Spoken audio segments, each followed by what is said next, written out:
Warahmatullahi wabarakatuh. Saya mahasiswa dari Universitas Pancasakti. Saya Rosita Sapitri dari Prodi Pendidikan Ekonomi.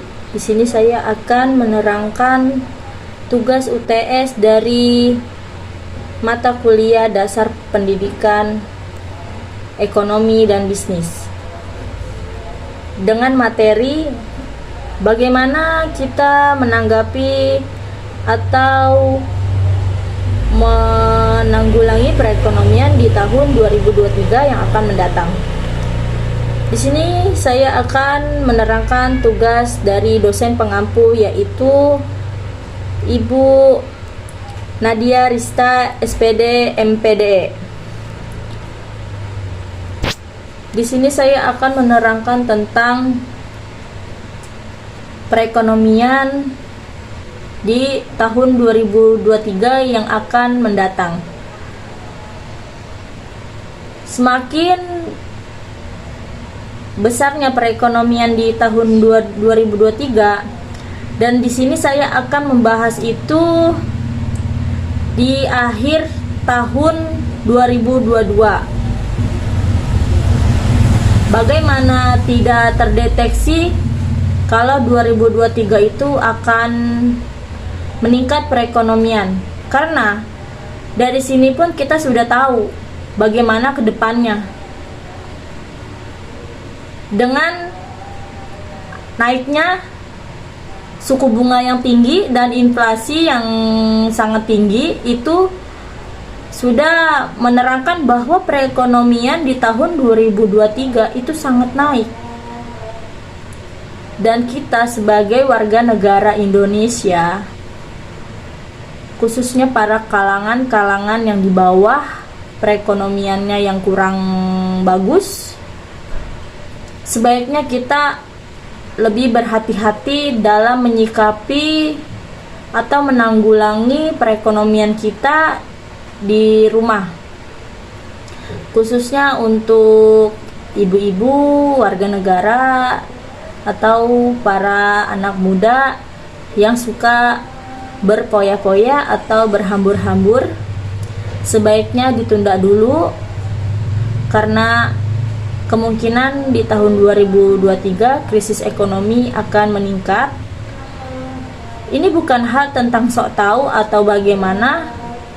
Di sini sudah saya terangkan bahwa ini hanya prediksi dan sudah banyak tanda-tanda yang akan terjadi untuk perekonomian, khususnya untuk kalangan perekonomian yang di bawah.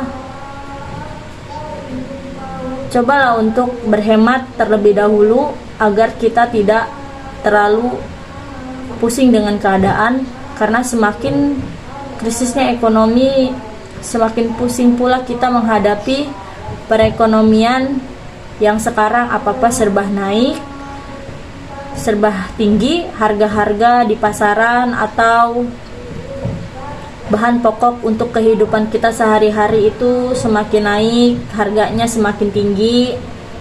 Ditambah sekarang sudah ribut dengan set-top box yang meresahkan warga, sampai-sampai di berita banyak bahwa orang tua menganiaya anak karena set-top box atau pengganti channel itu,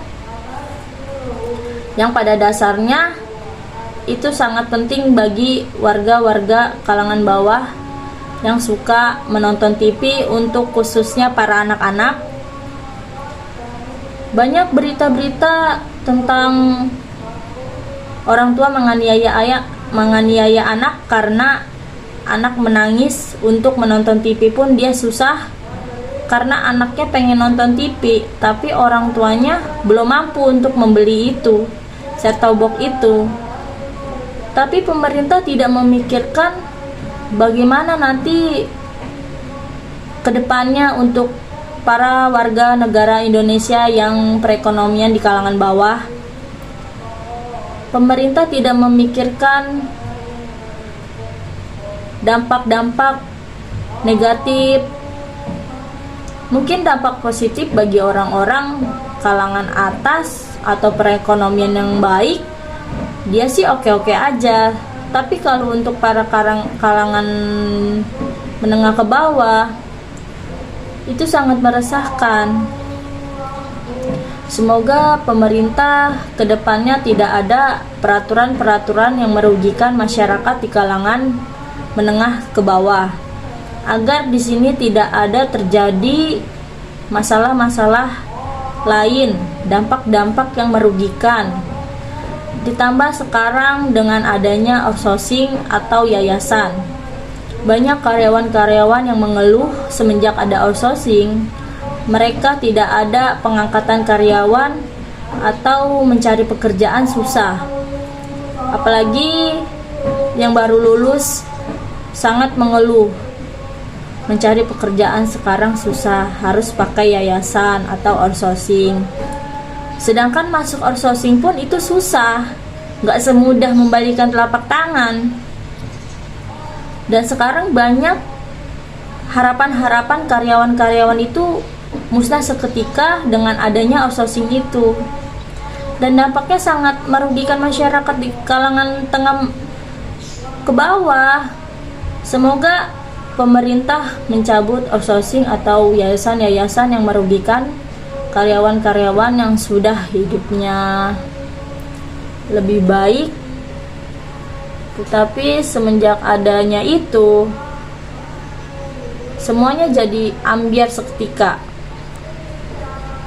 Dan lagi untuk yang baru lulus, khususnya para saudara-saudara yang pernah saya dengar untuk pengeluh kesahnya, cari kerja susah, pakai yayasan pun susah, semuanya serba susah. Dengan perekonomian yang sangat meninggi, apa-apa harga naik, tapi mencari uangnya itu tidak mudah. Semoga pemerintah memikirkan kapasitas perekonomian di kalangan tengah ke bawah. Semoga pemerintah bisa menanggulangi hal-hal tersebut dan bisa melancarkan dan mensejahterakan kehidupan masyarakat yang sekarang ini banyak keluh kesah yang dialami oleh orang-orang atau kerabat-kerabat, tetangga, dan saudara-saudara keluarga yang merasakan dampak-dampak tersebut. Saya mewakili agar pemerintah, khususnya presiden kita yang terhormat, semoga merasakan dan menanggapi semua keluh kesah dampak perekonomian dari warga negara Indonesia, di khususnya kalangan tengah ke bawah yang tidak mampu untuk menanggulangi perekonomian yang semakin lama semakin tinggi, tetapi sulit untuk mencari uang. Hanya itu yang saya sampaikan, kurang lebihnya mohon maaf. Assalamualaikum warahmatullahi wabarakatuh.